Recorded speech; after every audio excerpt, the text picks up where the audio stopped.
Olá, meus queridos vencedores aqui do nosso canal Sabendo Viver. Eu sou Sinara França, sou terapeuta cognitiva comportamental, sou uma vencedora, venci sim a um relacionamento com um psicopata e hoje eu quero trazer aqui uma história de uma seguidora, tá? Hoje eu quero contar aqui um relato.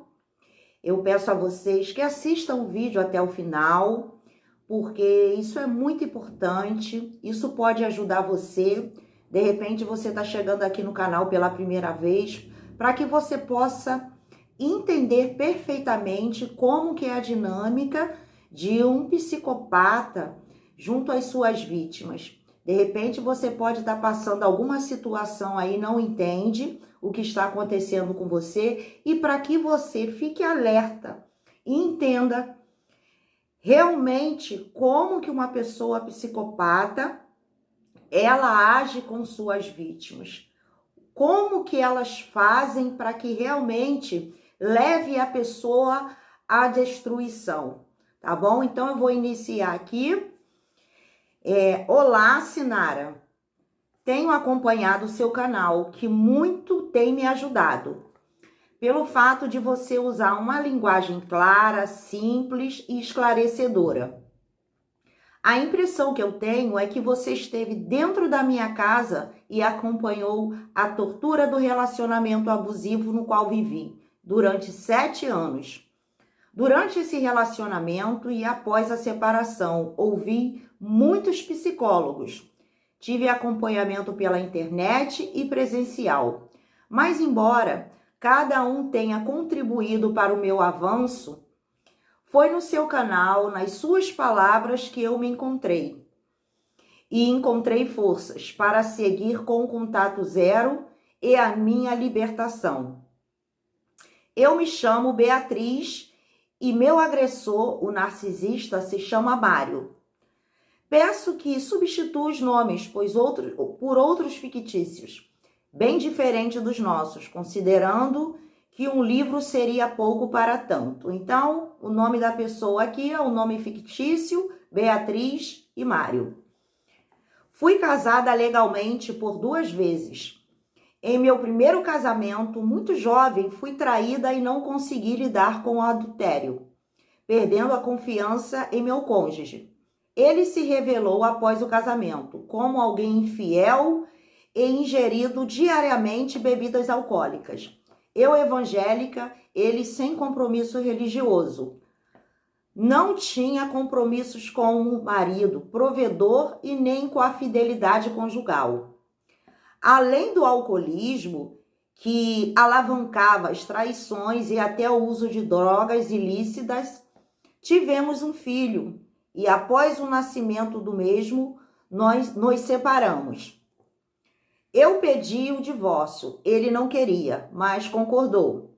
Ele voltou para sua cidade de origem e perdemos o contato. Nunca cumpriu com suas obrigações de pai em nenhum sentido. Fui o pai e a mãe do meu filho, que hoje tem 18 anos de idade. Passei 10 anos sozinha, dediquei-me à minha família, ao meu trabalho e à igreja que frequentamos. Eu era feliz, embora por raros momentos sentisse a falta de um companheiro para dividir o cotidiano. Contudo, eu tinha medo de sofrer novamente. Após os citados 10 anos, pós-separação, eu estava num culto, num domingo à noite, na igreja da qual eu fazia parte. E após abrir os olhos, depois de uma oração que o pastor fazia, percebi que um homem que eu nunca havia visto sentou-se ao meu lado. Era um homem bonito fisicamente, simpático e muito educado.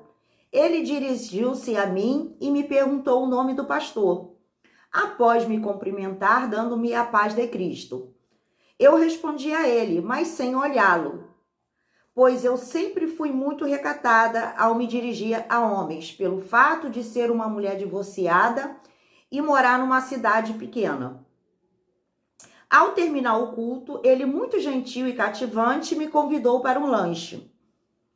Havia algo diferente nele. Aceitei e fomos lanchar numa lanchonete central e conversar um pouco. Trocamos os contatos telefônicos e iniciamos uma amizade. Ele era de outro estado e alegou estar realizando ações de trabalho no estado em que eu moro e em alguns municípios vizinhos. Vindo então até a cidade onde moro, houve uma atração forte entre nós, mas somente depois de 2 meses em contato iniciamos um relacionamento. Ele se apresentou como um homem divorciado, pai de 3 filhos e disse horrores de sua esposa. Já começou aí, né, gente? Falar mal. Sempre falam mal das suas ex ou dos seus ex. Os 2 filhos mais velhos são frutos de um relacionamento marital e o terceiro filho de uma noite em um motel. Ele me contou isso, alegando que na época do nascimento dos filhos ainda não era evangélico, vivia em farras. Falou também que ao se converter a Cristo, reencontrou uma mulher, a qual já havia se relacionado em farras. Ela agora é evangélica e iniciaram uma relação séria, chegando ao casamento. A ex-esposa agora ele difamava. Após 3 anos de casamento, se divorciaram e ele relatava coisas horríveis sobre ela. Mais uma que ele falava mal. Então, sempre falam mal das ex ou dos ex. Que era ciumenta, agressiva, entre outros defeitos. Ou seja, a culpa do divórcio, segundo ele, era dela. Após ela, ele viveu com outra pessoa, maritalmente, mas isso não me contou. Depois eu soube que ele viveu incontáveis mulheres. Ele alegava ter terminado, ter posto um fim em todos os relacionamentos. Passamos 7 anos e meio juntos. Nos 6 primeiros meses fui muito feliz, mas após esse período ele começou a se comportar de forma estranha comigo. Aos poucos ele foi me desconstruindo, eu fui me anulando e era proibida de muitas coisas. No início, mesmo triste, fui aceitando e deixando, por acreditar que era excesso de zelo. Mas a coisa foi tomando forma, de modo a ficar insustentável. Eu não podia pintar as unhas, a menos que usasse esmalte mais claro possível. O batom tinha que ser cor de boca. Não podia tirar fotografias sozinha, muito menos postar em rede social. Se tivéssemos entre amigos, eu devia ouvir e não falar. As pessoas não podiam interagir comigo. Se alguém curtisse uma publicação minha, ainda que fosse um versículo da Bíblia, eu tinha que apressadamente dar-lhe uma explicação sobre quem era aquela pessoa do sexo masculino. Eu tinha que escrever elogios a ele nas minhas redes sociais para que as pessoas achassem que ele era um bom marido. Ele passou a praticar todas as escalas de violência doméstica comigo. Minha família não sabia de nada, mas percebia minha mudança. Eu estava sempre de cabeça baixa, eu não podia olhar as pessoas, eu era acusada de ser indecente, era chamada de palavrões horríveis diariamente, não podia usar pó no rosto, nem calça jeans, nem saia acima do joelho, nenhuma roupa justa. Eu saía para trabalhar e ao chegar em casa tinha que dar um relatório de tudo o que fez e de todas as pessoas que falavam comigo. Se fosse fazer caminhada, ele tinha que ir junto e tinha que amarrar um acessório na calça colada, como uma saia. Em qualquer lugar que fôssemos, ele olhava para ver o que eu olhava, me acusava de olhar para homens. Se eu passasse na rua com ele e ouvisse o som de uma buzina, era sempre para mim.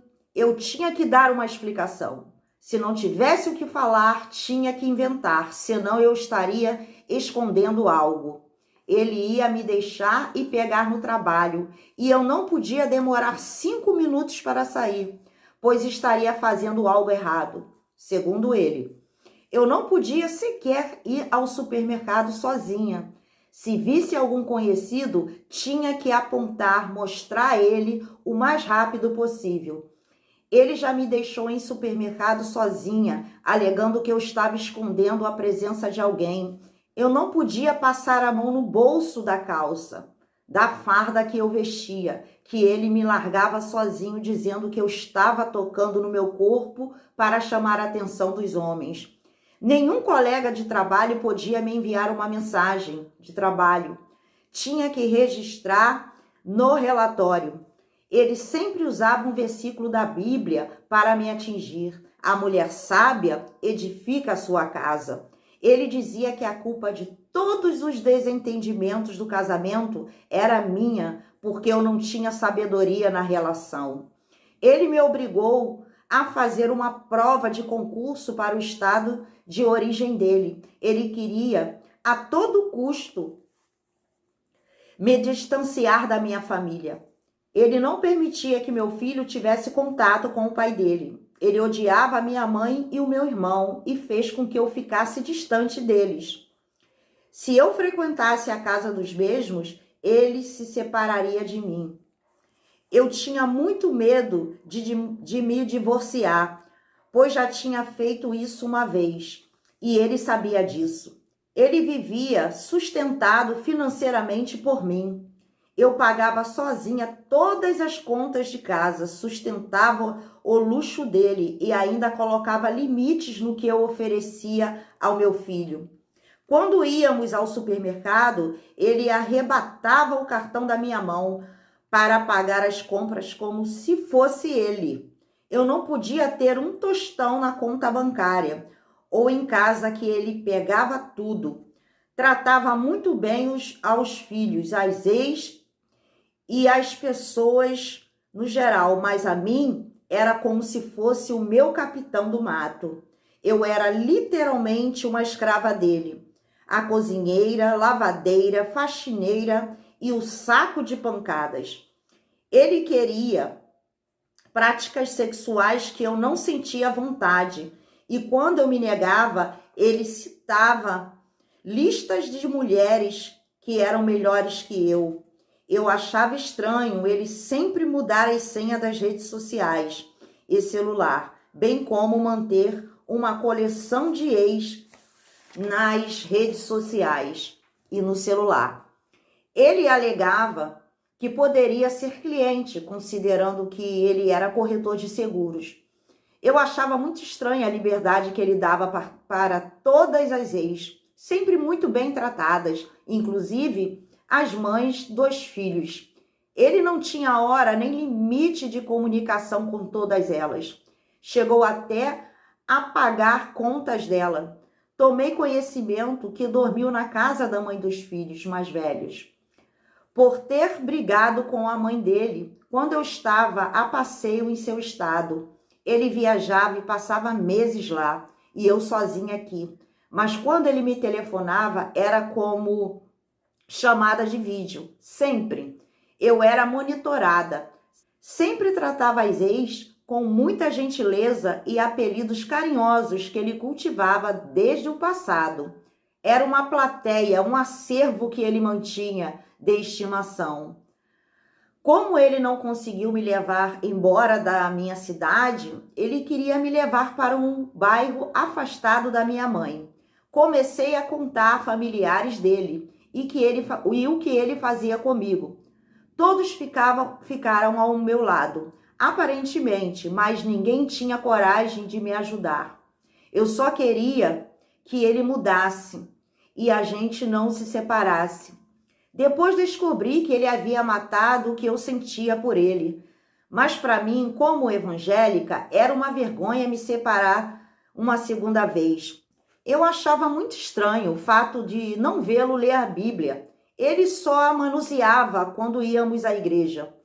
Eu andava com ele na rua como um robô, imóvel e sem olhar para os lados. Eu só queria viver em paz, pois quando estávamos em casa, aquele homem gentil com as pessoas se transformava no maior monstro que se possa imaginar. Às vezes ele me colocava para fora do quarto e me deixava na sala para me castigar.